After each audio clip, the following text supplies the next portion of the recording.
모두들 평안하셨습니까? 저는 1990년 7월 21일 날 하나님의 사랑을 깨닫고 구원을 받은 김형일 형제입니다. 지금은 서울중앙교회에서 의왕교구를 맡고 있습니다. 오늘 처음 수요 말씀 섰는데요. 하여튼 많이 긴장도 되고 떨리니까 여러분들이 많이 기도해 주시면 아마 은혜가 될 거고, 기도를 덜 해주시면 아마 은혜를 적게 받을 것 같습니다. 그래서 기도를 많이 해주시기 바라고요. 기도하기 전에 제가 두 가지만 좀 말씀을 드리고 기도를 할까 합니다. 우리가 말씀 앞에 나올 때에는 항상 두 가지 마음을 꼭 가지고 나왔으면 좋겠습니다. 첫 번째는 기대하는 마음입니다. 하나님이 오늘 나에게 어떤 말씀을 주실까? 하나님이 주시는 그 말씀을 내가 꼭 얻어먹어야 되겠다라는 그 간절히 바라는 그 마음, 기대하는 마음을 꼭 가지셔야 됩니다. 시편 81편 10절에 보시면 내 입을 넓게 열라 내가 채우리라 라고 말씀하고 있습니다.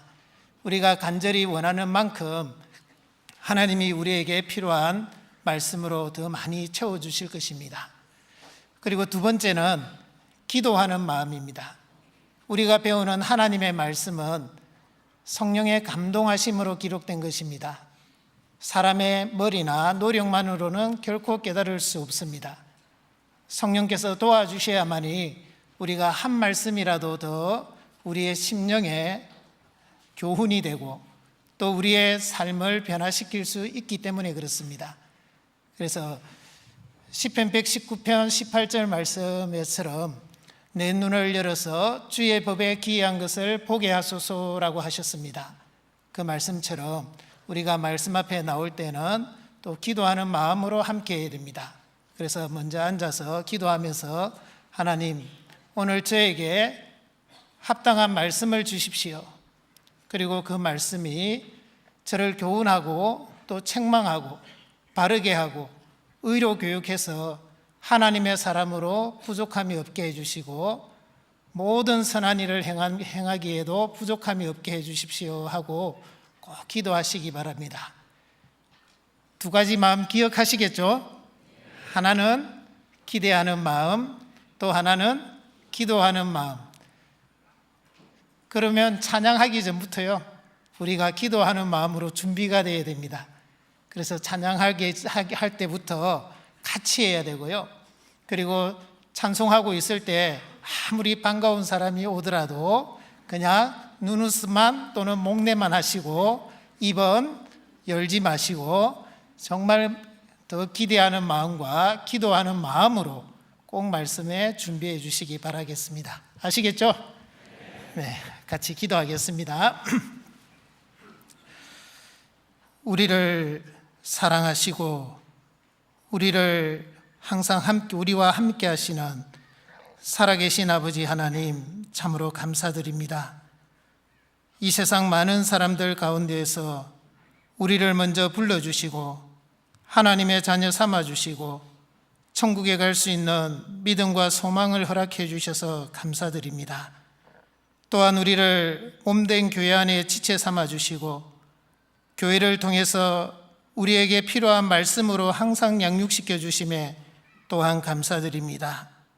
우리가 배운 말씀을 통해서 우리의 마음과 우리의 심령과 우리의 삶을 더욱더 변화시켜서 하나님의 사람으로 더욱 온전케 해주시고 하나님의 역사를 이루는 데 부족함이 없도록 늘 도와주시기를 간구드립니다.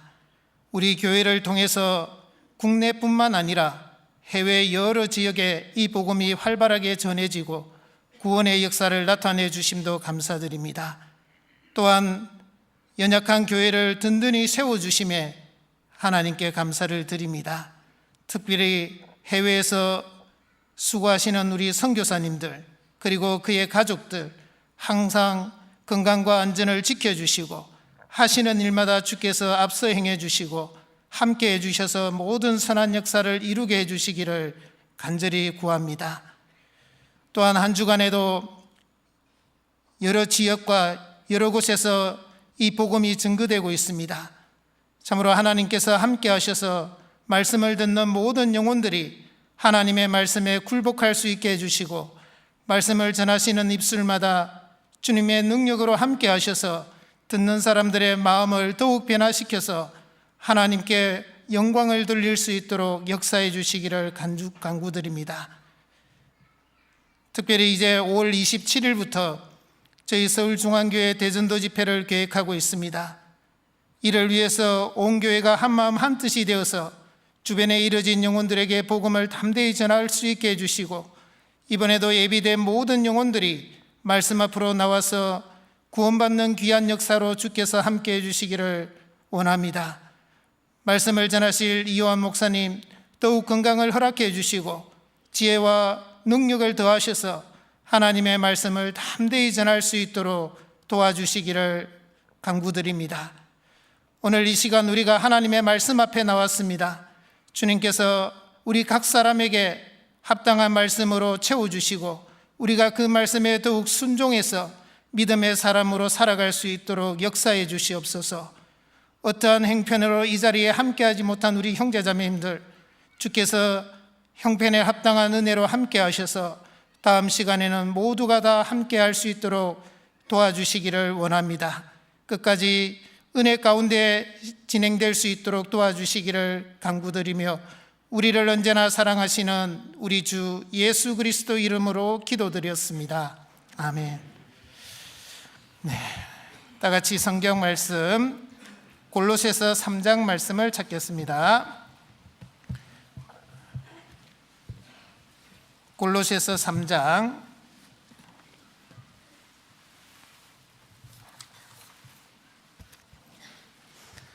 골로새서 3장 15절 말씀입니다. 15절 말씀을 같이 읽도록 하겠습니다. 그리스도의 평강이 너희 마음을 주장하게 하라. 평강을 위하여 너희가 한 몸으로 부르심을 받았나니 또한 너희는 감사하는 자가 되라. 이번 한 주간 여러 지역에서 또 우리 서울 여러 곳에서 하나님의 말씀이 증거되고 있습니다. 여러분들이 함께 또 알고 함께 기도해 주시기 바라겠습니다. 담임 목사님이신 이호환 목사님께서는 인천교회 대전도 집회를 인도하고 계십니다. 그리고 신용철 목사님께서는 김해교회 대전도 집회를 인도하고 계십니다. 오세일 목사님께서는 괌교회 선교여행 중입니다. 그리고 이광열 목사님께서는 사당교회 교구 구역 집회를 인도하고 있습니다. 그리고 유춘기 목사님께서는 수지교회 낮전도 집회를 인도하고 계십니다. 그리고 박정현 목사님은 또 서울대 집회를, 그리고 박종천 전도사님은 한양대 집회를 인도하고 계십니다. 여러분들이 알고 잊지 마시고요, 같이 기도해 주시면 고맙겠습니다. 오늘 제가 여러분들하고 같이 말씀을 상고해 보고자 하는 것은 평강에 대한 말씀입니다. 오늘 이 본문 말씀처럼 그리스도의 평강이 너희 마음을 주장하게 하라, 이것을 주제로 해서 성경에서 평강이 얼마나 중요하다라는 것을 먼저 우리가 한번 살펴보고, 그리고 주님께서 우리에게 주신 이 평강을 우리가 어떻게 하면 유지하고 누릴 수 있는지 그것에 대해서도 같이 상고해보고, 그리고 이 평강을 더 강화시키는 방법은 무엇인지에 대해서 같이 생각해 보고자 합니다. 그래서 오늘 이 본문 말씀하고 조금 앞에요, 빌립보서 4장 6절 7절 말씀하고 두 말씀을 가지고 같이 생각해 보고자 합니다. 먼저 우리가 구원받은 이후에 우리가 정상적인 신앙생활을 하고 있는지 그러지 못한지를 항상 점검해 봐야 되잖아요. 그 점검해 볼 수 있는 가장 간단한 방법 중에 하나가 내가 지금입니다. 지금 하나님이 주신 평강을 누리고 있는가? 자, 이것을 항상 우리 스스로에게 물어봐야 됩니다. 만약에 내 육신은 편한데 내 심령에, 내 마음과 영혼에 평안이 없다면 그것은 정상적인 신앙을 하지 못하고 있다는 증거입니다. 하지만 내 육신은 피곤하고 지치고 힘들다 할지라도 내 마음에 주님이 주시는 평강으로 넘친다면 그것은 지극히 정상적이고 합당한 신앙생활을 하고 있는 것임에 틀림없습니다. 그리스도의 평강은 환경이나 조건에 의해서 주어지는 것이 아닙니다. 아무리 환경과 조건이 좋다 할지라도 육신적인 것을 말하는 것입니다. 좋다 할지라도 평강이 없을 수도 있습니다. 하지만 육신적인 어떤 환경이나 조건이 비록 좋지 못한다 할지라도 내 심령에 평강이 넘치는 일들이 충분하게 있을 수 있습니다. 자, 우리는 어느 편에 있는가 우리 스스로에게 한번 질문을 해보고 또 우리 스스로를 점검하는 것이 필요합니다. 그리스도인에게 있어서 이 평강이라는 것이 너무나 중요하기 때문에 우리는 이 평강을 가지고 우리 스스로를 항상 점검할 수 있는 우리의 신앙의 상태를요 점검해 볼 수 있는 그런 시간들을 자주 가졌으면 좋겠습니다. 자, 우리가 성경에서 이 평강이 얼마나 중요하다는 것을 여러 곳에서 알 수가 있습니다. 먼저는 하나님의 이름 중에 여호와 살롬이라는 것이 있습니다. 사사기 6장 24절에 하나님의 사자가 기드온에게 나타났을 때 기드온은 그의 얼굴을 봤습니다. 그래서 그가 죽을 거라고 염려하고 걱정하고 있을 때 하나님의 사자가 내가 죽지 아니하리라 안심하라 그랬습니다. 그래서 기드온은 거기서 단을 쌓고 그 이름을 여호와 살롬이라고 이름 지었습니다. 여호와 살롬이라는 것은 하나님은 평강이시다, 평강의 하나님이시다 이런 뜻입니다. 그리고 또한 예수님의 이름 중에도 평강의 왕이라는 이름이 있습니다. 우리가 잘 아는 말씀 중에 이사야 9장 6절에 보시면 이는 한 아기가 우리에게 낳고 한 아들을 우리에게 주신 바 되었는데 그 어깨에는 정사를 메었고 그 이름은 기묘자라 모사라 전능하신 하나님이라 영존하시는 아버지라 평강의 왕이라 할 것임이라 그랬습니다. 평강의 왕, 예수님의 이름입니다. 그리고 부활하신 예수님이 제자들에게 나타났을 때 가장 먼저 하시는 말씀 중 첫 번째가 너희에게 평강이 있을지어다 라고 계속 인사를 했습니다. 특별히 요한복음 20장에 보면 19절, 21절, 26절에 세 번이나 연속해서 나타나셨는데 거기에 나타나실 때마다 너희에게 평강이 있을지어다 라고 말씀하고 있습니다. 그리고 신약 성경 대부분이 서신서로 되어 있습니다. 서신서의 서두에 문안 인사를 할 때 너희에게 평강과 은혜와 평강이 너희에게 있을지어다 라고 말씀하고 있습니다. 자, 이 평강이 얼마나 중요하다는 것을 우리가 엿볼 수 있죠. 그리고 성경 노래 중에 노래 아가스 아시죠? 아가스의 두 주인공 솔로몬과 술람입니다. 자, 솔로몬은 평강의 남성 명사입니다. 그리고 술람이는 평강의 여성 명사입니다. 다 평강과 관련된 이름들이 나오고 있다는 것이죠. 그리고 이 평강과 관련된 말씀들이 구약이나 신약 성경에 너무나 많습니다. 그 대표적인 말씀 한 구절씩 좀 먼저 찾아보도록 하겠습니다. 먼저 민수기 6장을 같이 찾겠습니다. 민수기 6장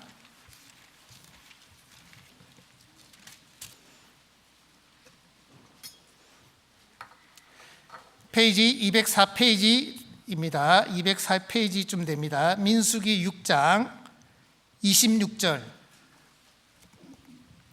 26절 말씀을 같이 읽도록 하겠습니다. 여호와는 그 얼굴을 내게로 향하여 드사 평강 주시기를 원하노라 할지니라 하라. 자, 이스라엘 제사장들, 대제사장들이 이스라엘 백성들을 축복할 때에 하나님께서 그들에게 말씀하신 것 중에 하나가 그들을 향해서 평강 주시기를 원하노라라고 그렇게 기도하라라는 것입니다. 그리고 신약 성경 데살로니가 후서 3장 말씀을 찾겠습니다. 데살로니가 후서 3장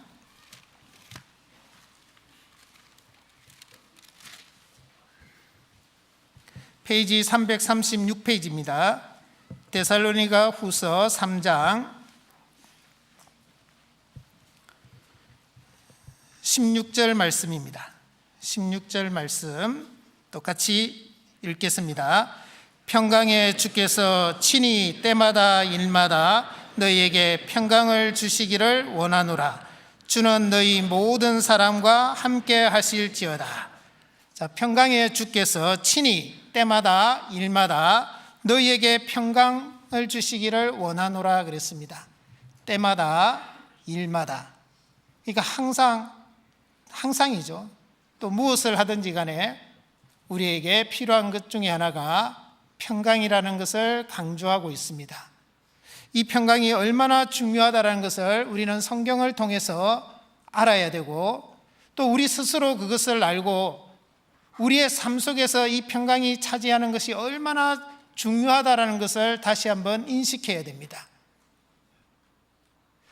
이 평강이 깨어진 그리스도인의 삶이라는 것은 참으로 괴로운 삶입니다. 이 평강이 넘치는 삶을 살아가는 그리스도인의 삶은 너무나 행복하고 너무나 풍요롭고 그리고 권세를 가진 삶이라고 할 수 있습니다. 그만큼 평강이 중요한 것입니다. 우리가 어떠한 형편에 또 어떠한 상황에 있더라도 이 평강을 잃지 않는 것, 그것이 우리의 신앙을 지키는 비결이기도 합니다. 어떤 사생대에 대상을 받은 그림이 있습니다. 그 그림을 자세히 보니까 제가 설명이 좀 부족하더라도 여러분이 잘 상상을 하시기 바랍니다. 하늘에는 먹구름이 꽉 끼어 있습니다. 바람은 세차게 불고 있습니다. 바다에는 성남 파도가 바위를 향해서 밀려 들어오고 있습니다. 그런데 그 바위의 위쪽에 보면 바위 틈에 작은 새집이 하나 있는 것입니다. 그런데 그 새집을 자세히 들여다보니까 어미새가 있고 새끼새가 있습니다. 자, 새끼새가 그 어미 품에 있는 거죠. 그런데 더 자세히 들여다보니까 그 새끼새는 잠들고 있는 것입니다. 그 그림 제목이 평안입니다. 그 그림이 그 사생대에서 대상을 받았는데요. 저는 그 이야기를 들으면서 우리의 삶이, 우리의 신앙이 그렇게 된다면 하나님 앞에 우리가 대상을 받지 않을까 하는 그런 생각도 갖게 됩니다. 아무리 먹구름이 몰려오고 비바람이 치고 또 성남 파도가 우리에게 다가온다 할지라도, 자, 어미새 품에 있는 새끼새는 편안하게 잠들 수 있는 것처럼 우리에게 그 어떤 파도나 그 어떤 환난이나 어떤 수고나 고생이나 모든 것이 밀려온다 할지라도 우리가 주님 품 안에 있고 주님 주시는 그 평강 속에 있다면 우리는 그 어떤 것도 두려워하지 않고 평안하게 또 안전하게 우리는 살아갈 수 있을 것입니다. 그 그림을 생각하면서 내가 정말 주님 앞에 가는 그날까지 그 평강 가운데서 살아야 되겠다 하는 마음을 우리가 가졌으면 좋겠습니다. 사실 우리는 구원받기 전에는 평강이 없었던 사람들입니다. 저와 여러분들의 삶을 돌아보시면 우리는 아무런 소망이 없이 살아가던 그런 사람들이었습니다. 전도서 9장 3절에 있는 말씀처럼 인생이 악한 마음으로 가득 차 있다 그랬습니다. 그리고 미친 마음을 품다가 평생에 미친 마음을 품다가 후에는 죽은 자에게로 돌아가는 것이다 그랬습니다. 우리도 무엇인가에 어딘가에 미쳐서 이 세상 것을 추구하면서 살았던 우리들이 있습니다. 인생의 참된 의미와 행복과 만족은커녕 우리는 그 속에서 온갖 삶의 무게와 또 죄의 무게로 인해서 육신과 영혼이 지치고 힘들고 정말 아무 소망 없이 그리고 헛되이 살았던 우리들입니다. 전도서 1장 2절에 있는 말씀처럼 전도자가 가로되 헛되고 헛되며 헛되고 헛되니 모든 것이 헛되도다.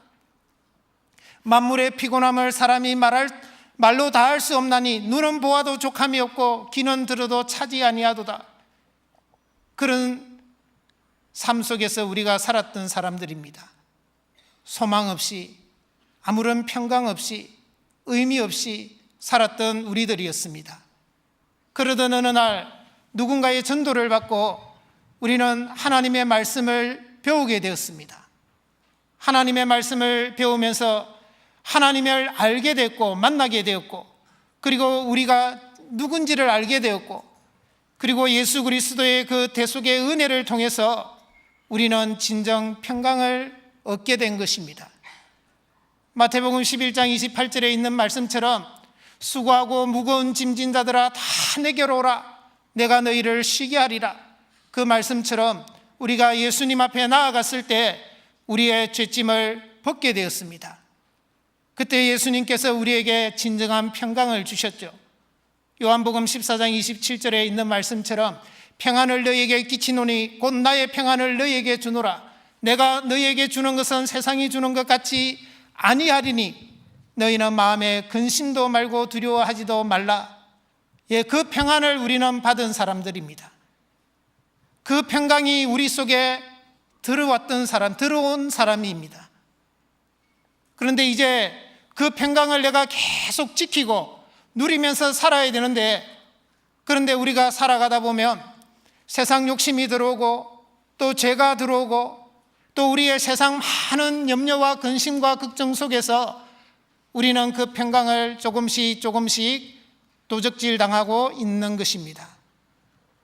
여러분들의 삶을 통해서 돌아보면서 정말 나는 주님이 주시는 그 평강을 계속 누리고 있는가?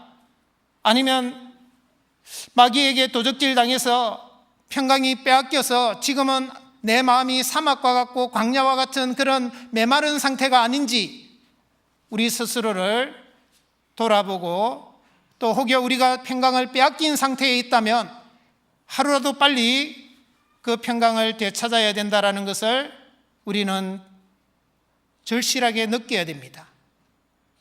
이 평강이 있고 없고는 우리의 영혼의 생명이 있고 없고에 달린 것과 같다라고 생각이 듭니다. 그만큼 중요하다라는 것입니다. 그래서 우리는 이 평강을 빼앗기지 않으려고 많이 노력해야 됩니다. 마귀는 어떻게 하든지 무슨 수단과 방법을 통해서라도 우리에게 있는 이 평강을 빼앗으려고 노력할 것입니다. 마귀가 던져주는 그런 여러 가지 미끼에 우리가 걸려서 평강을 빼앗기는 일이 없도록 우리는 조심해야 됩니다. 자, 그러면 어떻게 하면 우리가 이 평강을 지킬 수 있느냐? 마귀에게 빼앗기지 않고 지킬 수 있는가? 이 문제를 같이 생각해 보고자 합니다. 빌립보서 4장을 찾겠습니다. 빌립보서 4장. 빌립보서 4장 페이지 322페이지입니다. 빌립보서 4장 6절 7절 말씀입니다. 6절 7절 말씀 같이 읽겠습니다. 아무것도 염려하지 말고 오직 모든 일에 기도와 간구로 너희 구할 것을 감사함으로 하나님께 아뢰라. 그리하면 모든 지각에 뛰어난 하나님의 평강이 그리스도 예수 안에서 너희 마음과 생각을 지키시리라. 자, 여기 이 두 말씀은 오늘 계속 좀 찾아야 되니까요, 여기에다가 줄을 좀 끼워주시면 감사하겠습니다. 이 두 구절의 말씀 속에서 우리가 평강을 빼앗기지 않고 평강을 계속 유지하고 그리스도의 평강이 너희 마음을 주장하게 하라라는 그 말씀대로 우리가 평강이 주장하는 상태로, 또는 우리가 평강을 누릴 수 있는 그 비결이 이 두 구절 속에 있습니다. 자, 먼저는 아무것도 염려하지 말고, 그게 첫 번째입니다. 아무것도 염려하지 말라. 그게 잘 됩니까? 신앙생활 하다 보면 자, 우리에게 많은 이렇게 염려라는 것이 생깁니다. 이 염려 속에는 근심이나 걱정도 다 포함이 됩니다. 이 염려라는 것은 우리의 의지와 상관없이 또 예고도 없이 우리에게 불쑥불쑥 들어옵니다. 그래서 내가 염려를 안 하고 싶어도 염려가 생깁니다. 우리가 이 세상에 생명이 붙어 있는 한은 이 염려를 안 할 수도 없고 또 안 생길 수도 없습니다. 그런데 성경에서는 아무것도 염려하지 말라라고 말씀하셨는데, 그러면 안 되는 걸 하라라고 하는 것일까요? 그건 아니겠죠. 당연히 하나님의 말씀이 진리인데 어떻게 안 되는 걸 되게 하라라고 할 수 있겠습니까? 여기서 말하는 아무것도 염려하지 말라라는 말씀은 계속 염려하지 말라라는 의미입니다.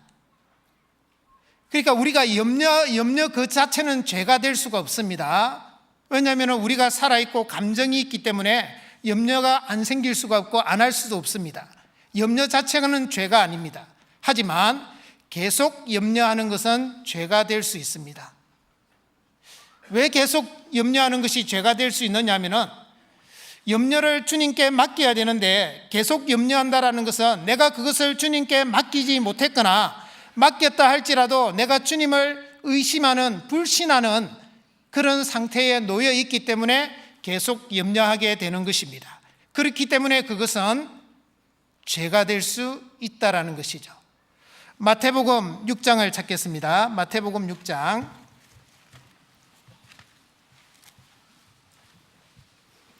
마태복음 6장 9페이지입니다. 신약 성경 9페이지 마태복음 6장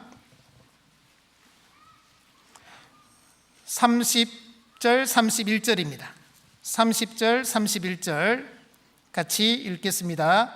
오늘 있다가 내일 아궁이에 던지우는 들풀도 하나님이 이렇게 입히시거든 하물며 너희일까 보냐. 믿음이 적은 자들아, 그러므로 염려하여 이르기를 무엇을 먹을까, 무엇을 마실까, 무엇을 입을까 하지 말라. 자, 이 무엇을 먹을까, 무엇을 마실까, 무엇을 입을까 하는 이 염려로 인해서 예수님이 계속 그 염려를 하는 것에 대해서 책망을 하면서 믿음이 적은 자들아라고 책망을 하시는 겁니다. 왜? 계속 염려하는 것은 하나님을 온전히 의지하지 못하다는 증거이기 때문에 그렇죠. 그래서 계속 염려 가운데 있다라는 것은 우리가 하나님 앞에 신실하지 못하다는 증거고, 하나님을 불신하고 하나님을 의심하는 증거이기 때문에 계속 염려하는 상태에 있는다라는 것은 합당치 않다라는 것을 알아야 됩니다. 우리가 계속 염려하고 있으면 그 염려는 우리의 평강을 계속 갉아먹습니다. 잠언 15장 13절에는 마음의 즐거움은 얼굴을 빛나게 하여도 마음의 근심은 심령을 상하게 하느니라 그랬습니다. 잠언 17장 22절에는 마음의 즐거움은 양약이라도 심령의 근심은 뼈로 마르게 하느니라 그랬습니다. 이 근심 걱정하는 이 염려하는 이 마음은 우리 속에 있는 평강을 좀먹는 것과 같고 계속 갉아먹어서 결국은 우리에게 있는 그 평강을 사라지게 만드는 것입니다. 그렇기 때문에 계속 염려하고 있다는 것은 우리에게 큰 손해를 입히는 것이고 치명적인 신앙에 타격을 입힐 수 있다는 것을 우리는 알아야 됩니다. 마귀는 우리에게 불쑥불쑥 염려하려는 거리를 제공합니다. 근심 걱정하도록 계속 거리를 제공할 것입니다.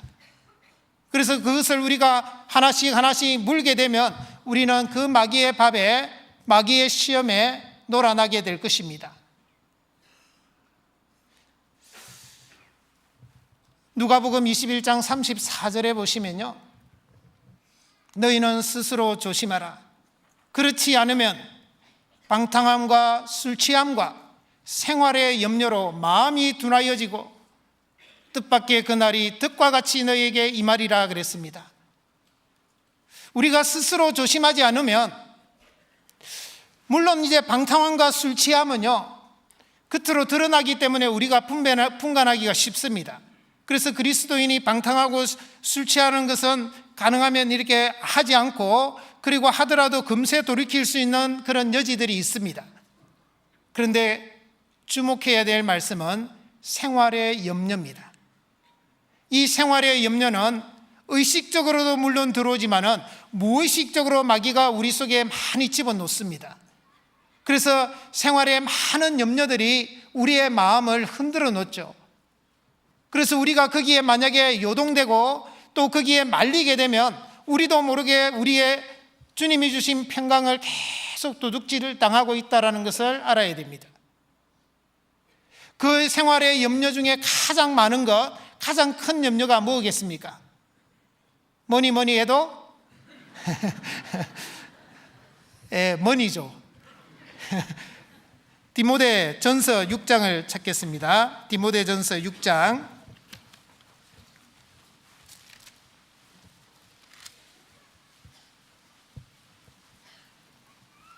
디모데전서 6장 9절 10절입니다. 자, 9절은 제가 읽고요, 10절은 같이 읽도록 하겠습니다. 부하려 하는 자들은 시험과 올무와 여러 가지 어리석고 해로운 정욕에 떨어지나니 곧 사람으로 침륜과 멸망에 빠지게 하는 것이라. 돈을 사랑함이 일만하게 뿌리가 되나니 이것을 사모하는 자들이 미혹을 받아 믿음에서 떠나 많은 근심으로써 자기를 찔렀도다. 이 찔렀도다 이 말이 무슨 말이냐면요, 갈고리에 깨였다라는 뜻입니다. 많은 근심으로서 자기를 갈고리로 확 깨버린 겁니다. 그 꼼짝달싹 못하도록 만들어버린 거죠. 돈을 사랑하는 이것 때문에 사모하는 자들이 미혹을 받는다 그랬죠. 누구한테 미혹받겠습니까? 마귀가 그 돈을 통해서 돈에 관계된 많은 근심 걱정을 던져서 미혹을 하는 거예요. 그러면 결국은 믿음에서 떠나게 되는 거예요. 믿음과 상관없이 살아가는 것입니다. 그래서 많은 근심으로서 자기를 찔러버린 거죠. 자기가 완전히 갈고리에 깨여가지고 꼼짝달싹 못하고 있는 상황이 되어버린다는 것입니다. 우리가 그런 염려가 생겼을 때요, 그때 참 잘해야 됩니다. 어떻게 우리가 염려를 극복할 수 있을까? 이걸 한번 오늘 생각을 해봅시다. 그리고 그 염려에 우리가 절대 쏟거나 그 염려에게 우리가 넘어가는 일이 없도록 좀 조심하고 예방하는 그런 그리스도인이 되었으면 좋겠습니다.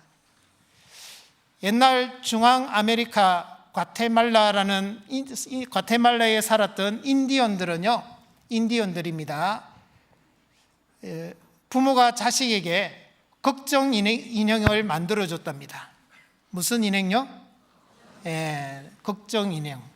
걱정 인형이란 게 뭐냐면은 그 천으로 만든 가방이나 나무로 만든 상자에다가 인형을 만들어서 한 6개 정도를 이렇게 넣어준답니다. 그리고 그 아이에게 선물을 주는 거죠. 그리고 그 아이는 잠들기 전에 항상 걱정 인형하고 대화를 하는 겁니다. 야, 오늘 내가 좋아하는 그 친구가 나를 싫어하는 것 같아. 걱정이 돼. 어떻게 인형아? 그렇게 이제 말하는 겁니다. 자기가 하루 동안에 있었던 걱정을 그 인형한테 계속 말을 하는 겁니다.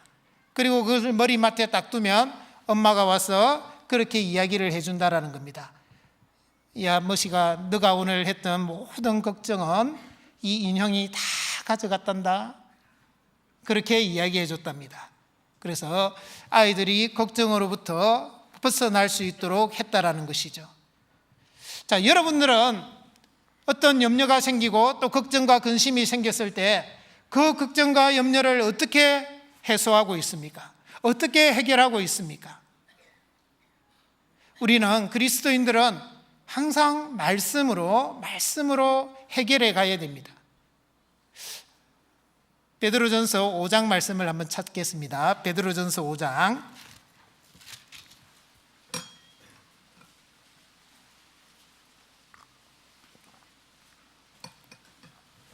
베드로전서 5장 7절 말씀입니다. 베드로전서 5장 7절 같이 읽겠습니다.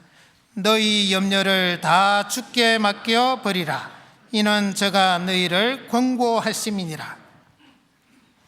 너희 염려를 다 주께 맡겨라가 아니고 맡겨버리라 그랬습니다.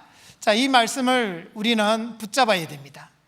이 말씀을 붙잡고 내 염려, 나에게 다가오는 근심, 걱정, 그 어떤 것이라도 이 말씀에 의지해서 하나님께 맡겨버린다라는 것은 나에게 있는 것을 다른 곳으로 던지는 거죠. 나에게 있는 염려를 주님께 던져야 됩니다. 이게 참 중요합니다. 염려라는 것은 마음에서 시작해서 생각으로 자라는 것입니다. 이걸 잘 생각해 보면 우리 이런 비유를 한 번씩 듣잖아요. 날아다니는 새가 내 머리 위로 지나가는 것을 막을 수는 없습니다. 그러나 그 새가 내 머리에 둥지를 트는 것은 막을 수 있다라고 하잖아요. 그와 같이 불쑥불쑥 생기는 그 염려를 내가 막을 수는 없습니다. 하지만 그 염려가 내 마음에 둥지를 트는 것은 막을 수 있는 것입니다. 그 둥지를 트는 걸 막지 못하면 나는 염려에 사로잡히고, 염려에 사로잡히면 내 마음의 평강은 완전히 깨어지기 때문에 그렇습니다. 그래서 우리는 이 염려라는 것이 마음에서 시작해서 생각으로 키우는 것이구나 라는 것을 생각하고, 마음에 들어온 염려를 내가 계속 생각하지 않으면 되는 것이거든요. 생각하지 않아야 되는데 계속 생각하면 이 염려는 더 커지게 되어 있습니다. 눈덩이처럼 더 커져서 내가 그 염려에 사로잡혀서 꼼짝달싹 못하게 되는 것이죠. 미국의 심리학자 어니 젤린스키라는 심리학자가요, 사람들이 하는 걱정을 연구를 해봤습니다. 그 걱정을 쭉 연구를 하고 조사를 해서 결론을 내린 게 뭐냐면은, 대부분의 사람들이 하는 걱정의 96%는 자기가 어떻게 할 수 없는 것이거나 쓸모없는 것이다. 딱 4%만, 단지 4%만 우리가 어떻게 할 수 있는 것이다. 그 96%를 좀 더 구체적으로 나눠봤습니다. 나눠보니까 40%는 현실에서 절대 일어나지 않는 일이랍니다. 그리고 30%는 이미 일어난 일이랍니다. 그리고 22%는 아주 사소하고 가치 없고 쓸모없는 것이랍니다. 그리고 4%는 내가 어떻게 할 수 없는 것이라고 합니다. 단지 4%만 내가 어떻게 할 수 있다라는 것인데 너무 어처구니가 없죠. 그런데도 여전히 나는 염려에 사로잡혀서 시간을 낭비하고 있고 내 평강을 빼앗기는 삶을 사시겠습니까? 우리가 쓰는 말 중에 기우라는 말이 있습니다. 그 기우라는 게 무슨 말이냐면은 쓸데없는 근심 걱정이다, 이런 것이죠. 자, 이 기우가 어떻게 유래됐는가 제가 한번 찾아보니까요, 중국 기나라에, 그때 그래서 기가 나온 겁니다. 기나라에 어떤 산에 가요, 너무 걱정에 쌓인 겁니다. 무슨 걱정에 쌓이느냐면은, 저 하늘이 내 머리에 무너지면 나는 어떡하지? 그리고 땅을 보고는 이 땅이 꺼져버리면 나는 어떡하지? 그 걱정에 사로잡혀 가지고요, 이제 점점 밤에는 잠도 못 자고 낮에는 밥도 못 먹고 식음을 전폐한 겁니다. 그래서 죽어가는 그 친구를요, 친구가 찾아가지고 너무 그런 쓸데없는 걱정하지 말라고 해가지고 결국은 생각을 돌이켰는데, 그렇지 않았으면 아마 그 사람은 그 하늘이 무너질까봐, 땅이 꺼질까봐 그 걱정 때문에 굶어서 죽었을 겁니다. 혹시 우리 가운데 내가 정말 어떻게 할 수 없는 어떤 근심이나 걱정 때문에, 또는 내가 어떻게 도저히 내 어떤 능력에 박해, 내가 도저히 할 수 없는 그런 것 때문에 염려에 쌓여서 많은 시간을 허비하고 있는 분은 없습니까? 요즘 현대는 참으로 복잡하잖아요. 그래서 요즘 현대 사회에는 듣도 보도 못한 병들이 참 많습니다. 그 중에 혹시 램프 증후군이라고 들어보셨습니까? 램프 증후군. 제가 발음이 별로 안 좋아서 못 알아듣는 것 같은데요. 알라딘과 요술 램프에서 온 그 램프를 따서 램프 증후군입니다. 여러분들, 알라딘이 자기가 얻고 싶은 거 있을 때 어떻게 합니까? 그 요술 램프를 쭉 해서 거기에 있는 거인을 불러내서 자주 불러내서 자기의 소원을 이루는 것 같지요. 현대사회의 많은 사람들 중에 어떤 사람들은 괜한 근심 걱정을요 그냥 자주 불러내는 겁니다. 자주 불러내가지고 스스로를 괴롭히는 거예요. 그래서 그것을 과잉근심증이라고 그럽니다. 과잉근심증 또는 불안 증세라고 그러죠. 그걸 램프 증후군이라고 합니다. 그리스도인이 그런 병에 걸리면 안 되겠죠. 그런데 계속 염려 속에 있으면요 그리스도인이라고 해서 될 수 없습니다. 그리스도인도 얼마든지 그런 병에 걸릴 수도 있는 것입니다. 그러니까 우리는 이 염려가 들어왔을 때, 어떤 근심이나 걱정이 들어왔을 때 딱 잘라야 돼요. 어떻게 잘라야 되겠습니까? 96%가 내가 어떻게 할 수 없는 것이잖아요. 대부분 여러분들이 하는 근심, 걱정, 염려도 마찬가지입니다. 내가 어떻게 할 수 없는 것 또는 이미 지나간 것, 사소한 것, 별것 아닌 것, 그런 것이 대부분이거든요. 그러니까 이것은 아무짝에도 쓸모없는 것이야 하고 거기서부터 생각을 키우지 않아야 되는 거예요. 그런데 우리가 꼭 해결해야 되고 이 문제를 풀어야 되는 염려가 있잖아요. 그런데 내가 해결할 수 없으니까 어떻게 해야 됩니까? 주님께 맡겨 버려야 되는 거죠. 주님께 맡겨 버리는 겁니다. 그게 가장 현명한 방법입니다. 그렇지 않고 여러분들 스스로 자꾸 그 염려 속에 매여 있다면 여러분들은 계속 평강이 깨진 상태에서 신앙생활을 하게 될 것입니다. 생각은 이제 알았죠? 어떻게 하라고요? 이 염려가 딱 들어오면 어떻게 해야 돼요? 이거는 괜한 걱정이고 내가 어떻게 할 수 없는 것이다 하고 딱 막아야 됩니다. 더 이상 그걸 묵상하면 안 됩니다. 말씀을 묵상해야 되는데 염려를 묵상하고 있으면 큰일 납니다. 더 이상 묵상하지 말고요. 그리고 내가 꼭 해야 되는, 이루어야 되고 이 문제를 해결해야 되는 것은 주님께 맡겨야 됩니다. 그래도 잘 안 되잖아요.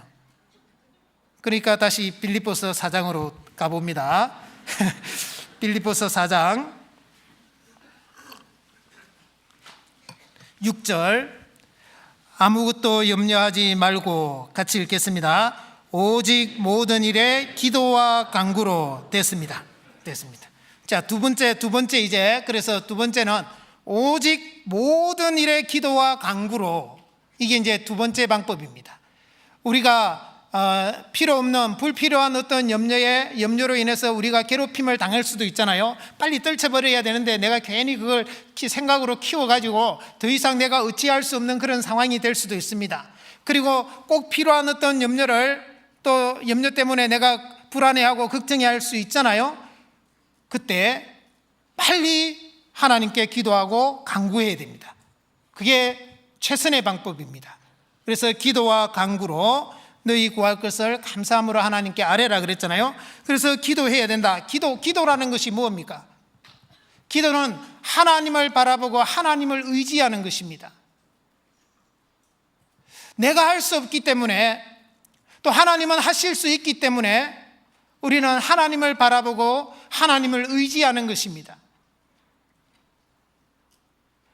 자, 그런데 이제 왜 기도와 간구라고 했을까요? 우리가 어떤 염려가 생기고 어떤 문제를 해결해야 되는 상황이 되면 대부분의 그리스도인들은 다 기도를 합니다. 그런데 한두 번 하고 잘 안 되니까 포기하는 그리스도인들이 많지 않습니까? 그래서 간구라는 말씀이 나온 겁니다.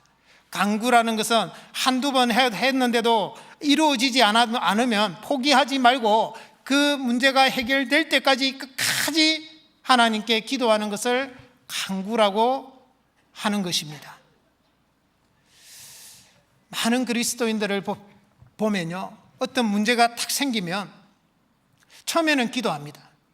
근데 기도했는데 이 문제가 빨리 해결이 안 되면 이제는 그 문제에 매이게 되는 것입니다. 어느 순간에 나는 그 문제에 쌓여가지고 그 문제 속에 들어가가지고 어찌할 바를 모르고 있는 것입니다. 왜 그런 현상이 생기는 것일까요? 여러분들, 제가 여러분들에게 질문을 하나 드리겠습니다. 한번 대답을 해보시기 바랍니다. 태양이 큽니까? 500원짜리 동전이 큽니까? 그 너무 어이없는 질문입니까? 예, 당연히 태양이 크지요. 태양을 주님에 비유하고 500원짜리 동전을 내가 지금 끙끙대고 있는 그 문제라고 생각합시다. 가정을 해보자는 겁니다. 많은 그리스도인들이 그 500원짜리 동전과 비교도 되지 않는 그 엄청난 태양을 두고도요, 주님을 두고도 주님을 바라보지 못하고 500원짜리의 그 문제에 계속 허덕이고 있는 것입니다. 왜 그런가 하고 보니까요, 이 500원짜리 동전을 눈앞에다가 딱 갖다 대버리니까 그런 거예요. 눈앞에다 딱 갖다 대버리고 자기 문제가 너무 큰 거예요. 자기 문제를 너무 가까이에서만 자꾸 보려고 하는 거예요. 그러다 보니까 그 너머에 계신 주님을 보지를 못하는 거예요. 그 500원짜리를요, 내 눈앞에서 좀 멀리 좀 떨어뜨리세요. 이게 안 떨어지면 내가 물러가세요.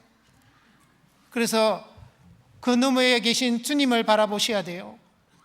시편 121편 1절 2절 말씀처럼요, 내가 산을 향하여 눈을 들리라.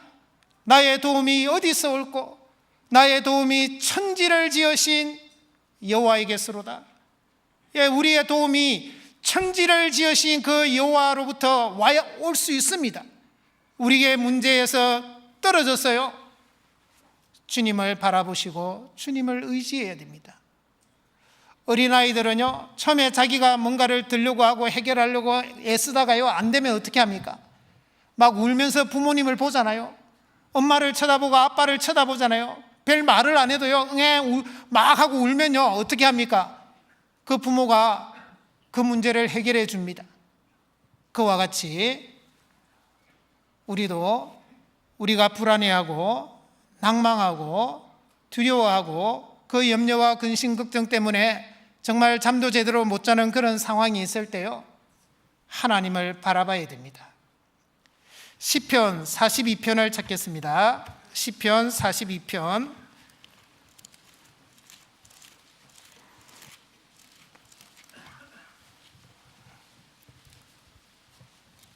시편 42편 5절입니다.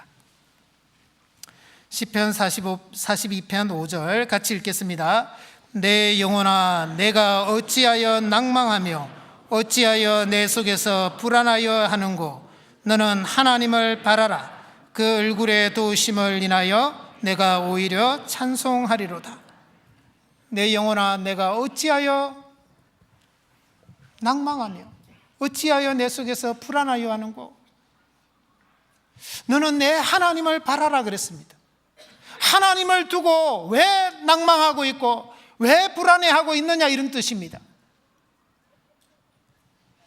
히브리서 12장 이전에는 믿음의 주요 또 온전케 하시는 이인 예수를 바라보자 그랬습니다. 여러분들, 우리가 무엇을 바라보고 있습니까? 어디를 바라보고 있습니까? 여러분들, 우리가 바라봐야 될 분은 하나님이시고 우리를 긍휼히 여기시고 우리와 같은 모든 것을 채우려 하신 그 주님을 우리는 바라봐야 됩니다. 여러분들, 내가 지금 겪고 있는 그것이 어떤 큰 어려움이고 어떤 큰 염려고 걱정이라 할지라도 우리 주님이 해결하지 못하실 것이 하나도 없습니다. 그것을 믿고 주님을 더 의지하고 주님께 모든 것을 맡기셔야 됩니다. 그리고 한두 번 기도했다고 해서 이루어지지 않는다고 해서요, 절대 포기하면 안 됩니다. 간구라는 것이 그래서 필요한 것입니다. 우리는 이것은 하나님 앞에 선하시고 하나님이 반드시 들어주실 것이라는 확신이 있다면요, 끝까지 포기하지 말고 해야 됩니다. 엘리야는 비가 오지 않도록 하나님께 기도하니까 비가 오지 않았다 그랬습니다. 3년 6개월이나 비가 안 왔죠. 3년 6개월이나 비 오지 않는 그 땅에 다시 비가 오도록 하기 위해서 그는 갈멜산으로 올라갔습니다. 그 갈멜산에서 무릎을 꿇고 자기 머리를 무릎 사이에 넣고요, 엎드려서 기도했습니다. 한 번 기도하고 종한테, 야, 가봐라, 비 오는지 한번 봐라. 안 오는데요, 아무 없습니다. 2번 하고 또 가라. 뭔 흔적이 있느냐, 무슨 조짐이 있느냐, 없는데요. 3번, 4번, 5번, 6번 했는데도 아무런 조짐이 없어요. 여러분들 같으면 어떻게 했을까요? 에이, 안 되나 보다, 포기하자 그랬을까요? 엘리야는 우리와 성정이 같은 사람이었습니다. 그런데 7번째 기도했습니다. 7번째 다 기도했는데 종이 저 지중해 쪽으로 보니까요, 이게 뭔 줄 아시죠? 이 손만한 구름이요, 하나 딱 있는 겁니다. 그걸 보자마자, 아, 기도 응답이 됐구나, 이제 비가 오겠구나 하고 그것을 믿고요, 아합에게 비가 쏟아진다고 이야기하고 정말 그런 믿음을, 확신을 가졌지 않습니까? 우리의 삶 속에서 우리가 한두 번 하다가 잘 안 된다고 해서 쉽게 포기하지 마시고요, 이것이 하나님이 꼭 들어주실 것이 확실하고 또 반드시 들어주셔야 되는 것이라면 우리는 끝까지 포기하지 말고 기도해야 됩니다. 왜 하나님은 우리에게 간구하게 하시는 것일까요? 그냥 한두 번 기도해서 다 들어주시면 되는데, 그러면 얼마나 좋겠습니까? 그런데 왜 하나님은 꼭 간구하게 만드시는 것일까요? 시편 145편을 찾겠습니다. 시편 145편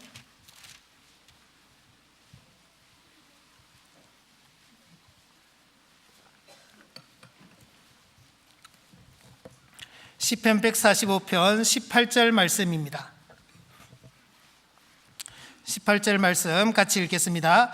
여호와께서는 자기에게 간구하는 모든 자, 곧 진실하게 간구하는 모든 자에게 가까이 하시는도다.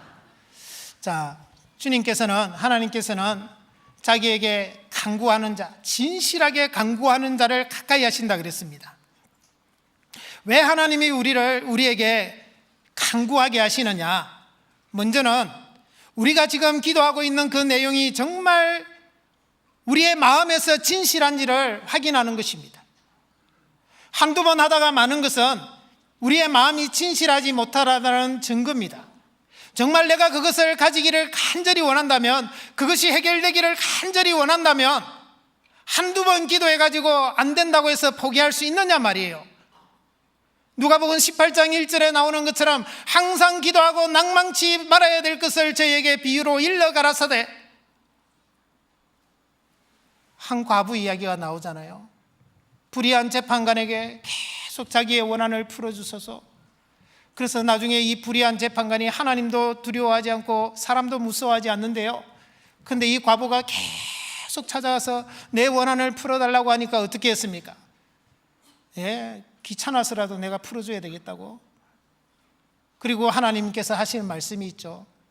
하물며 밤낮 부르짖는 택하신 자들의 원한을 풀어주시지 않겠느냐. 근데 그 다음이 더 문제입니다. 그러나 내가 올 때 믿음을 보겠느냐 그랬습니다. 어떤 믿음 말입니까? 그 과부가 가진 그 믿음 말입니다. 그 과부와 같은 그 믿음을 주님도 보고 싶은데, 근데 우리 중에 정말 그런 믿음을 가진 형제자매들이 많이 있으면 주님이 얼마나 기뻐하시고 얼마나 좋아하시겠습니까? 우리는 간구할 수 있는 믿음을 가져야 됩니다. 그리고 이 주님이 간구하시는 이유 중에 또 하나는요, 정말 내가 맡긴 것에 대해서 주님이 반드시 이루어 주실 것이다라는 그 확고한 믿음을 가졌는지 주님이 우리의 마음을 시험하시고 연단하시는 것입니다. 또가니는 은을 풀무는 금을 연단하거니와 여호와는 마음을 연단하시느니라 그랬습니다. 잠언 17장 3절에 보시면 도가니는 은을 풀무는 금을 연단하지요. 여호와는 마음을, 누구의 마음을요? 저와 여러분들의 마음을 연단하시는 것입니다. 그래서 간구하도록 만드시는 것이죠. 그리고 또 간구하게 하는 이유 중에 하나가 하나님을 더 가까이 해서 하나님과 더 깊은 관계가 맺기를 원하시는 거예요. 하나님은 우리에게 도깨비 방망이가 되기를 원하지 않습니다. 금 나와라 뚝딱, 은 나와라 뚝딱, 하나님 내 기도 들어주세요 오냐? 아닙니다. 우리 하나님은 사람에게 만유리 여김을 받지 아니하신다 그랬습니다. 우리의 진실한 마음, 정말 하나님과 깊은 관계, 인격적인 관계, 그 속에서 하나님은 우리와 함께하기를 원하시고 그래서 우리에게 간구하도록 하시는 겁니다. 한두 번 기도해서 안 된다고 해서 내 기도 안 들어주시나 보다 그렇게 생각하시면 안 됩니다. 하나님이 반드시 들어주실 것입니다. 내가 간구한다면 말입니다. 그리고 우리가 하나님께 기도할 때는요, 이게 선인지 저게 더 선한 것인지 우리가 확신이 없을 때는 내가 바라는 결과를 원하지 마십시오. 내가 바라는 결과하고 전혀 다르다 할지라도 하나님이 주시는 결과, 하나님이 주시는 응답을 우리는 기대해야 됩니다. 그게 훨씬 더 선한 것이고 나에게 합당한 것이기 때문에 그렇습니다. 그것을 우리가 알지 못하면 우리는 내가 원하는 기도만 그것이 기도 응답이라고 착각할 수 있기 때문에 그렇습니다. 하나님은 이미 나에게 기도의 응답을 주셨는데 내가 그것을 알지 못하는 수도 있다 이 말입니다. 그렇게 되지 않으려면 하나님이 정말 나에게 주시기를 원하는 그 기도의 응답, 그 결과를 내가 기대하고 바라야 되는 것이죠. 그랬을 때 우리는 우리에게 더 확실하고 더 선하고 나에게 더 필요한 기도의 응답을 주실 것입니다. 그래서 우리는 그런 마음으로 간구해야 되고요. 그리고 하나님께 맡긴 것에 대해서는 이제 더 이상 염려하면 안 됩니다. 하나님께 딱 맡겨버린 것은 내가 다시 찾아오도 안 되고요. 쓰레기통에 버린 거 자꾸 찾아러 다니면 안 되잖아요.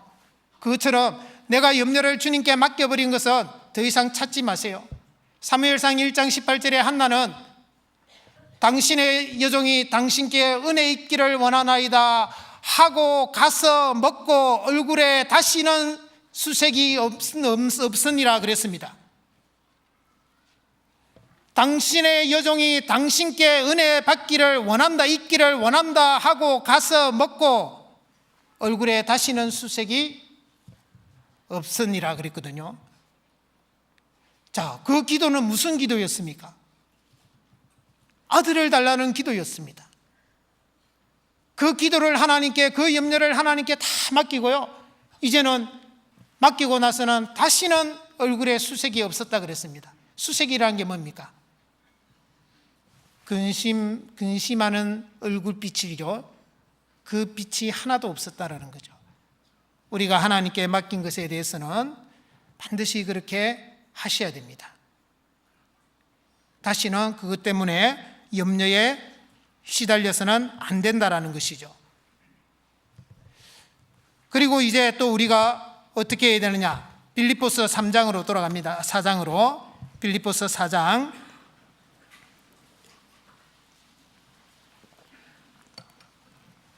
4장 6절입니다. 4장 6절. 아무것도 염려하지 말고, 염려하지 말고, 그 다음에 오직 모든 일에 기도와 간구로, 그게 두 번째죠. 그 다음에 이제 세 번째 방법을 같이 읽겠습니다. 너희 구할 것을 감사함으로 하나님께 아뢰라. 자, 이제 세 번째 방법은 감사입니다. 감사. 우리가 염려에서 벗어날 수 있는 또 하나의 길은 범사에 감사하는 것입니다. 여러분들, 감사하는 삶은 우리가 평강을 유지할 수 있는 비결이고 염려로부터 우리를 막을 수 있는 또 하나의 무기입니다. 감사하는 삶은 참으로 위대한 삶입니다. 그리고 엄청난 위력을 가진 삶이라고 할 수 있습니다. 우리는 염려 가운데 있을 때도 감사해야 되고, 고난 가운데 있어도 감사해야 되고, 내가 원하지 않는 삶 속에 있어도 감사해야 됩니다. 그래서 데살로니가전서 5장 18절에 있는 말씀처럼 범사에 감사하라. 이는 너희를 향하신 그리스도 예수 안에서 너희를 향하신 하나님의 뜻이다 그랬습니다.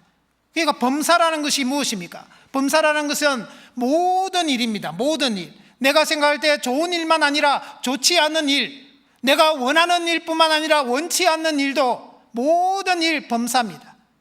범사에 감사하라 그랬습니다. 우리는 그 말씀에 순종하면 됩니다. 범사에 내가 감사해야 되겠구나. 감사 한번 해보세요. 그러면 그 감사가 우리 속에 평강을 다시 찾아줄 것입니다. 이 감사하는 것은 참으로 중요합니다.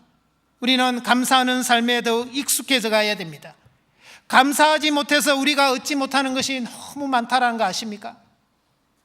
내 마음에 안 든다고 만약에 감사하지 않는다면 우리는 그것을 통해서 더 중요한 것을 얻을 수 있음에도 불구하고 얻지 못하고 지나가 버린다는 것을 아십니까? 시편 136편을 찾겠습니다. 시편 136편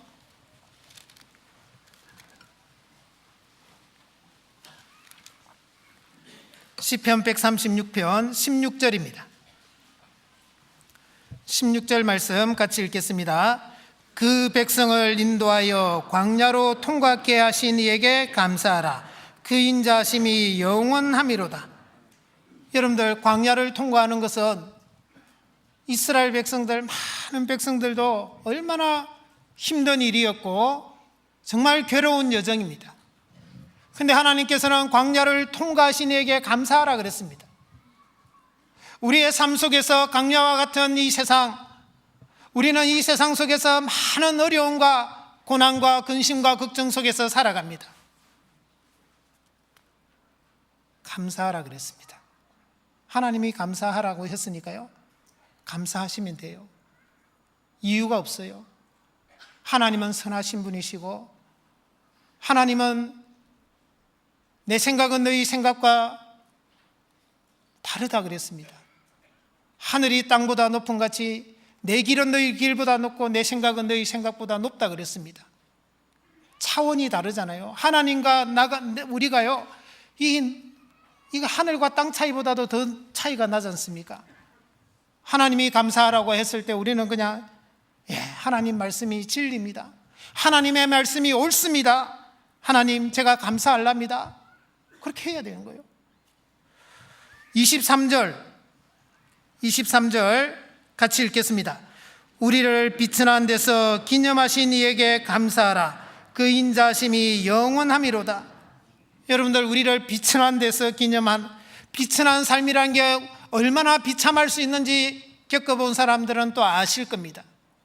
내 주변에서 내가 하루아침에 땅바닥으로 떨어지는 일들이 얼마든지 있을 수 있습니다. 하나님은 우리를 비천한데도 거하게 하시는 것입니다. 그때에도 우리는 감사해야 됩니다. 하나님께 감사할 수 있어야 됩니다. 하나님은 감사할 수 있는지를 보시는 것입니다.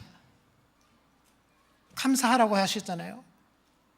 그래서 우리는 범사의 모든 일에 감사할 수 있는 사람이 되어야 되고, 감사할 수 있는 그리스도인으로 하나님은 우리를 만들어 가시는 것입니다.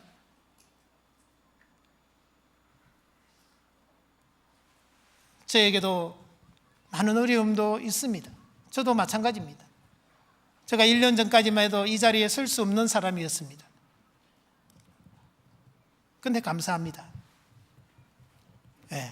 하나님이 주신 모든 것에는 하나님의 선한 뜻이 있잖아요.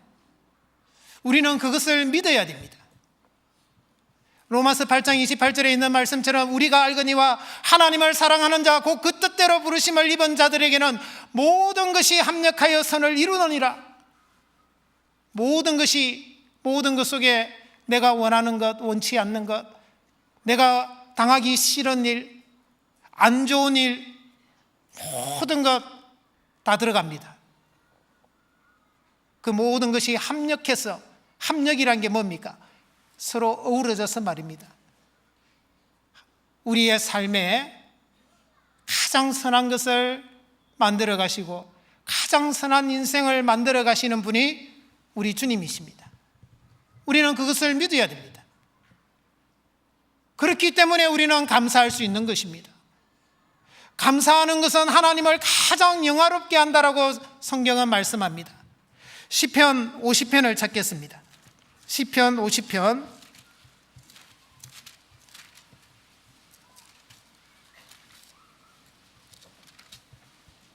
23절입니다. 23절 같이 읽겠습니다. 감사로 제사를 드리는 자가 나를 영화롭게 하나니 그 행위를 옳게 하는 자에게 내가 하나님의 구원을 보이리라. 감사로 제사를 드리는 자가 나를 영화롭게 한다. 우리가 감사하는 것은, 감사하는 삶을 사는 것은 하나님을 영화롭게, 하나님을 가장 높이는 그런 삶이다라는 것입니다.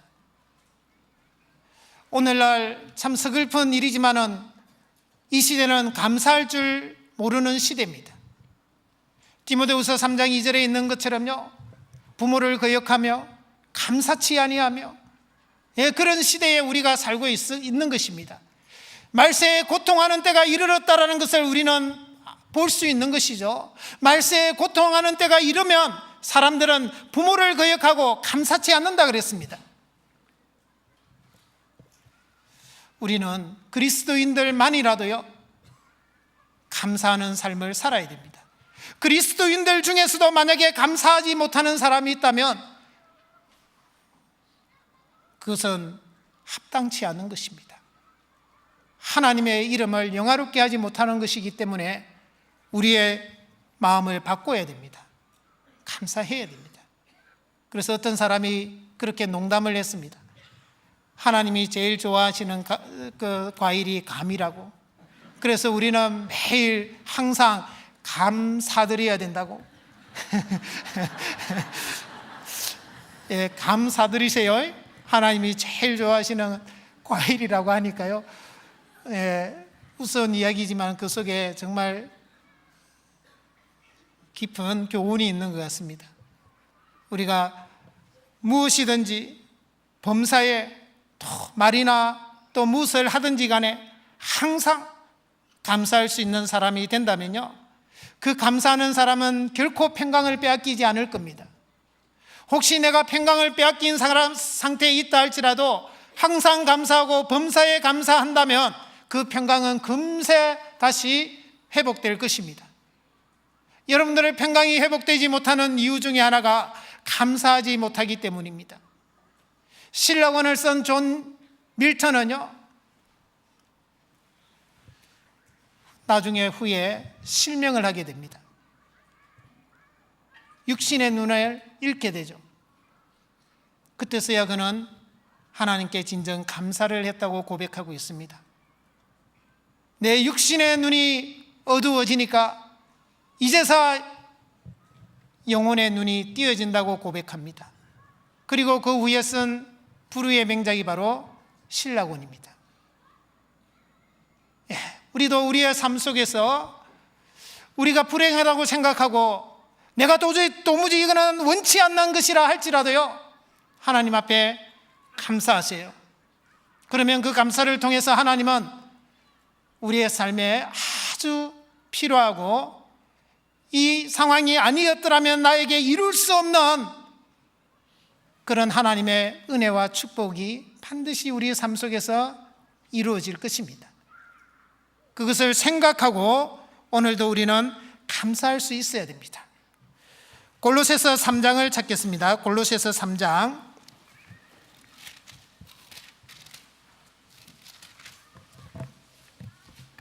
골로새서 3장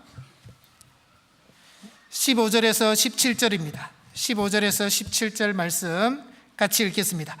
그리스도의 평강이 너희 마음을 주장하게 하라. 평강을 위하여 너희가 한 몸으로 부르심을 받았나니 또한 너희는 감사하는 자가 되라. 그리스도의 말씀이 너희 속에 풍성히 거하여 모든 지혜로 피차 가르치며 권면하고 시와 찬미와 신령한 노래를 부르며 마음에 감사함으로 하나님을 찬양하고 또 무엇을 하든지 말에나 일에나 다 주 예수의 이름으로 하고 그를 힘입어 하나님 아버지께 감사하라. 자, 이 한 구절 한 구절마다 반복되는 단어가 있죠. 뭡니까? 감사입니다. 예. 그래서 우리는 정말 모든 일에 감사할 수 있어야 되고 항상 감사할 수 있어야 됩니다. 하나님은 감사하는 사람에게 평강의 복을 더 주실 것입니다. 틀림없습니다.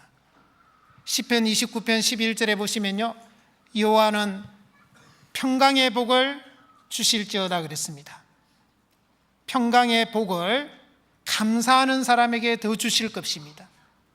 우리는 그런 감사하는 삶을 통해서 하나님이 우리에게 주신 그 평강을 빼앗기지 않을 뿐만 아니라 혹시 빼앗겼다 할지라도 다시 회복할 수 있는 무기가 될 것이고, 우리의 삶 속에서 이 평강을 계속 누릴 수 있는 비결이 되는 것입니다.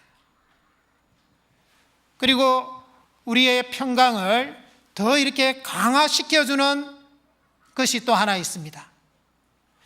이사야 26장을 찾겠습니다. 이사야 26장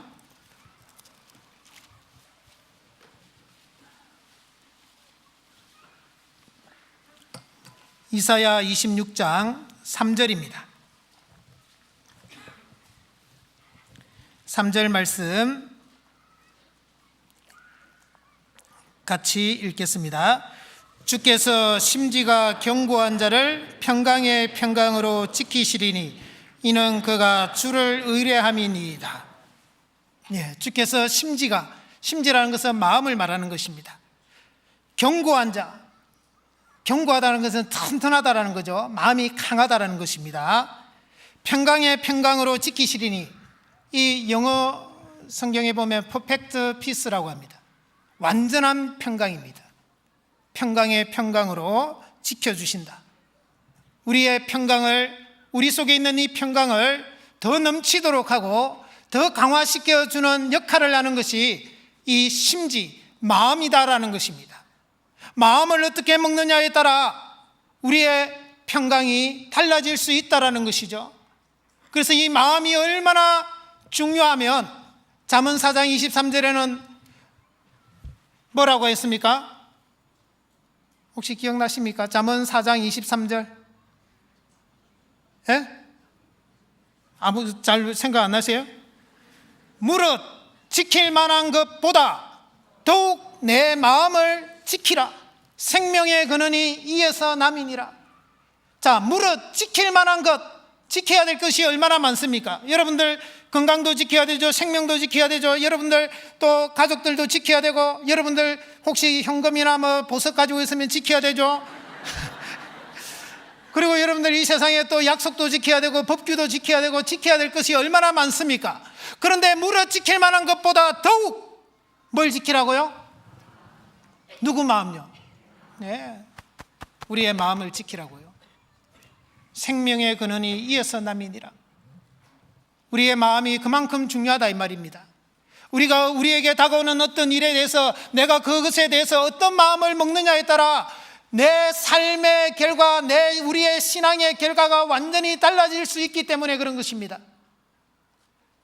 우리가 어떤 일을 긍정적으로, 부정적으로 보느냐, 긍정적으로 보느냐에 따라 모든 것이 달라질 수 있습니다. 내가 그 문제를 내 육신의 눈으로 볼 것이냐, 영적인 눈으로 볼 것이냐에 따라 모든 것이 달라지는 것입니다. 내가 그 문제를 사람을 상대할 것이냐, 하나님을 상대할 것이냐에 따라 내 모든 결과가 달라질 수 있기 때문에 그 모든 것을 결정하고 그 모든 것을 선택하는 그것이 바로 마음이다 이 말입니다. 여러분들의 마음은 어느 편에 있습니까? 내 마음이 부정적으로, 내 마음이 육신적이고 내 마음이 사람을 상대하는 쪽으로 있다면요, 나에게 다가오는 그 어떤 어려움, 하나님이 주신 어떤 것도 나에게는 유익이 못 될 것입니다. 하지만 우리가 그것을 긍정적으로 바라보고 영적인 눈으로 바라보고 하나님을 상대하는 쪽으로 바라본다면 그 어떤 것도 우리에게 유익이 되고 사람들은 그것이 불행이라고 생각하는 그것도 우리에게는 큰 신앙의 자산이 될 것입니다. 그것을 우리는 믿어야 됩니다. 여러분들, 하나님은 우리를 가장 잘 아십니다. 우리의 마음이 어떠한지도 가장 잘 아십니다. 우리에게 가장 필요한 것이 무엇인지도 잘 아십니다. 은에서 찢기를 제하라. 그리하면 장색에 쓸만한 그릇이 나올 것이요 그랬습니다. 나에게 어떤 찢기가 있는지 하나님이 가장 잘 아십니다. 하나님은 그 찢기를 제거하기 위해서 우리에게 고난을 주시고 어려움도 주시고 어떤 데는 연단과 단련의 과정을 허락하시는 것입니다. 그 속에서 우리는 우리의 찢기를 부지런히 털어내야 됩니다. 그래야 하나님이 쓸만한 그릇이 될 수 있는 것입니다. 제가 직장 생활을 할 때 신입사원으로 들어갔었는데요. 구원받고 한 4년 정도 지났어였습니다. 12월에 들어갔는데 12월 말쯤 되니까 신입사원 환영회 겸 막년회를 하는 겁니다. 그래서 회사 직원들하고 쭉 이렇게 모여서 이제 1차 밥 먹으러 갔습니다. 1차는 대부분 고기 구워 먹고 밥 먹잖아요. 그래서 1차만 하고 나오려고 그러는데 신입사원 환영회라고 억지로 이제 끌고 갔는데 노래방으로 끌고 간 겁니다. 그래서 제가 구원받고는 처음으로 이제 노래방으로 그때 가봤는데요. 가시방석이 따로 없더라고요. 앉아 있는데 얼마나 불편한지요. 사람들은, 나머지 직원들은 막 신나가지고 막 춤추고 노래 부르고 하는데 저는 이 박수는 치고 있는데 이게 막 마음은 콩밭에 가 있고 이게 빨리 도망가고 싶은 마음이 굴뚝 같은데 또 도망은 갈 수가 없고 그러고 있는데 드디어 부장님이요, 김영일 씨 노래 한 곡 하세요 그러는 겁니다. 사실 제가 노래를 잘 못합니다. 뿐만 아니라 구원받고 한 4, 5년 되니까 유행가를 안 부르잖아요. 그러니까 아는 노래가 없는 겁니다. 이거 사실이거든요. 사실. 그리고 조금씩 아는 거 있다 하지만 완곡할 수 있는 게 하나도 없는 겁니다. 생각해 보니까. 그래서 저는 노래를 못합니다. 부를 수 있는 노래가 하나도 없습니다. 그러니까 그런 게 어디 있냐고 그러더라고요. 사실인데요. 그러니까 그래도 불러야 된다고. 그래서 제가 사실대로 얘기했습니다. 죄송한데 제가 아는 노래는 찬송가밖에 없습니다.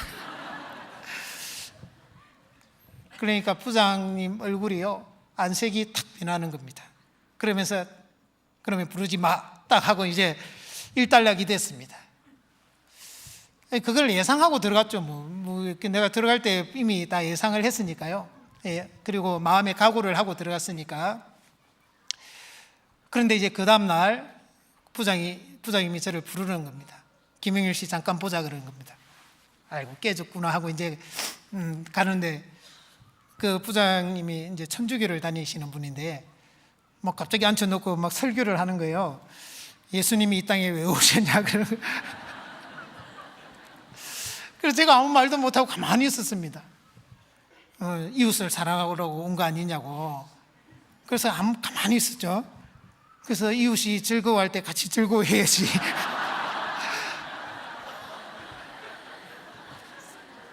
제가 뭐라고 말할 수 없어요. 가만히 있었습니다. 그냥 가만히 있으니까 이제 가라 그러더라고요. 그래서 갔죠. 근데 그 다음부터 이제 결제를 올리는데요, 결제판을 집어 던지는 겁니다. 딱 던져버리면서 다시 해와 이러면서 그때부터 온갖 수모와 온갖 은행과 뭐 하여튼 악한 말을 다 쓰는 겁니다. 직장에서 쓸 수 있는 말. 오늘날 같으면 좀 갑질한다고 이렇게 좀 신고를 해도 됐을 건데 그때는 그러지도 못하고 그냥 있었습니다. 1년 동안을 그러더라고요. 1년 동안을 그러는데, 근데 문제는 제 마음에 문제가 돼야 되잖아요. 근데 제 마음에 문제가 안 되는 거예요. 이게 다른 사람이 막 이렇게 욕을 하고 막 안 좋은 말을 하면 내가 기분이 나빠야 되는데 기분이 하나도 안 나쁜 거예요. 그래서 나중에 동료들이 이상하게 생각하는 겁니다. 김영일 씨는 기분 안 나쁘냐 그러더라고요. 기분 안 나쁘다고, 하나님이 지켜주시는데 뭐가 기분 나쁘냐. 오히려 저 부장이 불쌍하다고. 그러니까 자기들 같았으면 벌써 직장 그만뒀다라는 거예요. 왜 그만두냐고. 그래서 제가 왜 그러냐면요, 직장 딱 들어가기 전에 마음의 각오를 하기를, 예수님은 나를 위해서, 나 같은 정말 죄인을 위해서 목숨을 내어 주셨는데 나는 예수님을 위해서 무엇을 할 수 있을까 곰곰이 생각해 보니까, 내가 직장에 들어가면 분명히 그리스도인이라는 걸 나타내고 그리스도인답게 살면 세상 사람들은 분명히 싫어할 것인데, 그래, 내가 주님께 할 수 있는 것은 그것이구나. 내가 그리스도인이라는 것을 드러내면서 그리스도인이라는 그 이유만으로 나에게 오는 그 어떤 핍박과 어떤 손해도 내가 감수해야 되겠다. 그걸 딱 마음에 각오를 하고 들어갔습니다. 그러니까 1년을 괴롭히는데도 진짜 한 번도 기분이 안 나쁘는 겁니다. 너무너무 신기했습니다. 내 마음의 평강이 한 번도 안 깨지는 겁니다. 근데 1년이 지나니까 하나님이 이제 작업을 하시는 거예요. 그때 이제 은행인데요. 은행 다니는 분들은 잘 살잖아요. 먹는데 크게 지장이 없잖아요. 그런데 이 부장님이 결핵병에 걸려버린 겁니다. 결핵에 걸려가지고 1년 동안을 딱 휴직을 하는 거예요. 그래서 1년 동안 좀 편하게 살았습니다. 1년 동안 편하게 살고 있는데 드디어 이제 다시 복직을 했습니다. 복직을 한 부장님은 딴 사람이 된 겁니다. 얼마나 잘해주는지요.